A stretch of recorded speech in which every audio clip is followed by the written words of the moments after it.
So there's a now famous story of a little boy who had a very troubled childhood.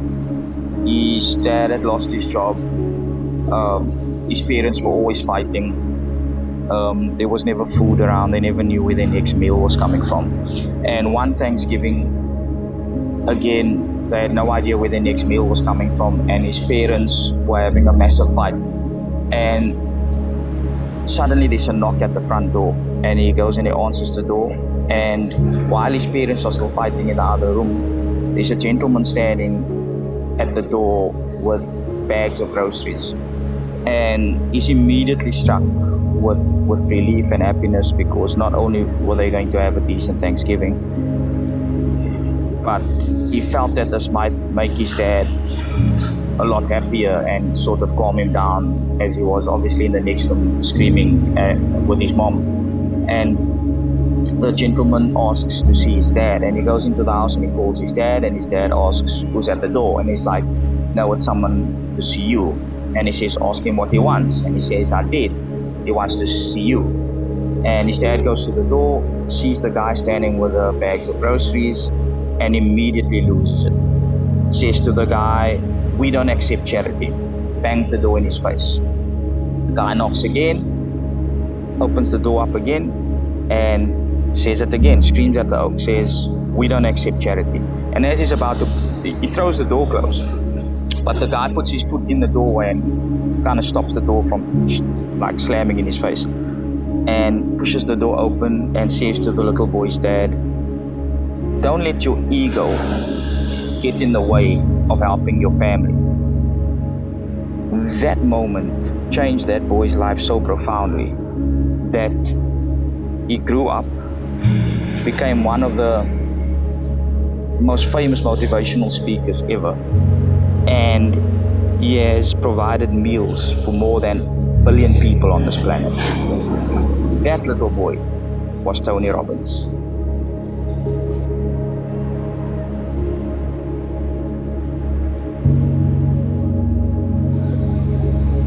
God leverages radical acts of love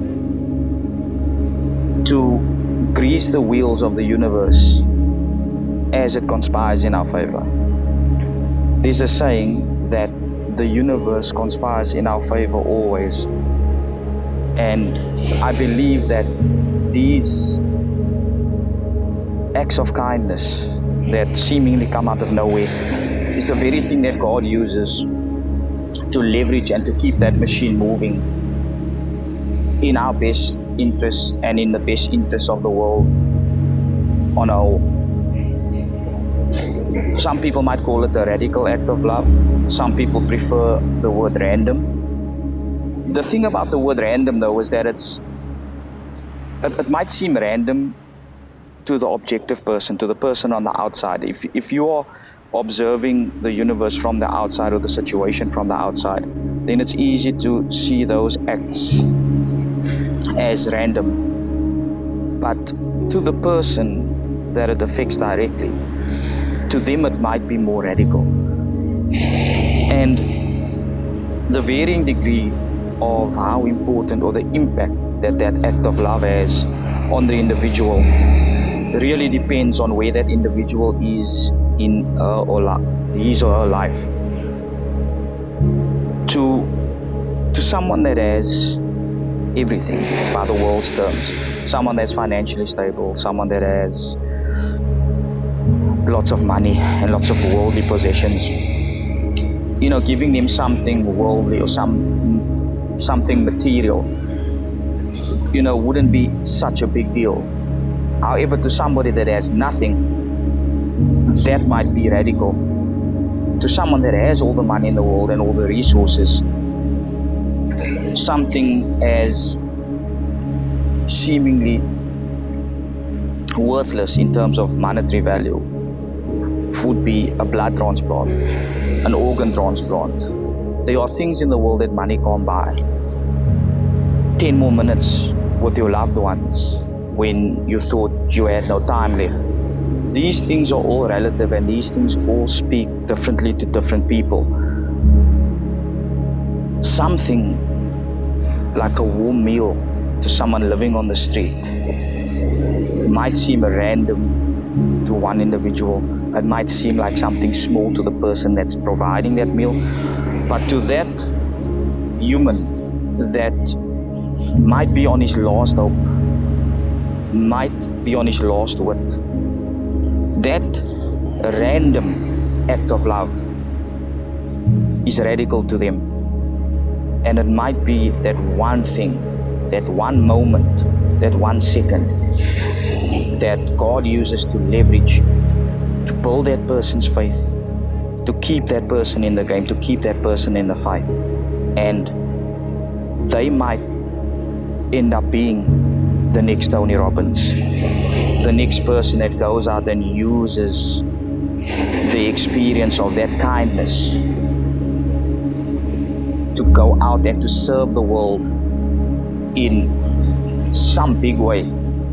Or maybe it might be in some small way, but that small way might be big to somebody, and they might end up being or doing the big thing. And this is something that we often miss.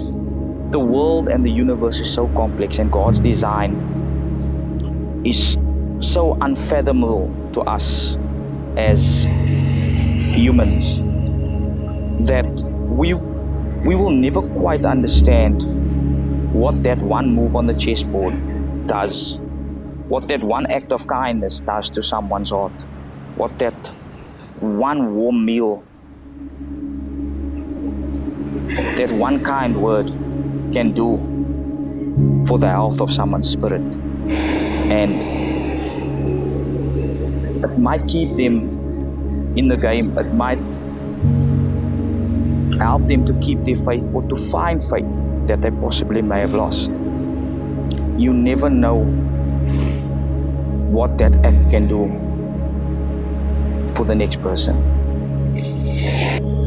So anytime you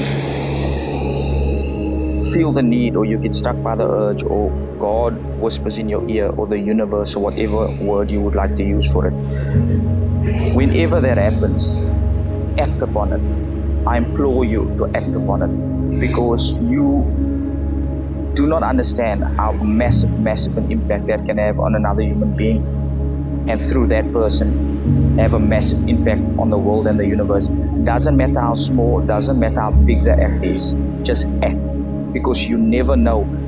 Something that's small to you might be huge to that person. We never know. You never know how big an impact it's going to have, and that is because God has ways and means, and the universe has ways and means of leveraging our acts and leveraging every piece of kindness, every piece of humility, every piece of empathy that we put out there. Every piece of energy that we put into the universe gets leveraged in one way or another, the good and the bad. And it's so important that when we are by the means to give of ourselves and to give love from ourselves, that we go out and do it, because that little bit of love might change someone's life. And every life that is changed through love is a piece of the universe that gets better and better. For all we know, the guy that stood at the door that day was a courier. He might have had no skin in the game when it came to taking those parcels to that house, but he was led there one way or another to do what he did and to say what he said as the door was being slammed in his face. Guys, go out there today. Don't wait.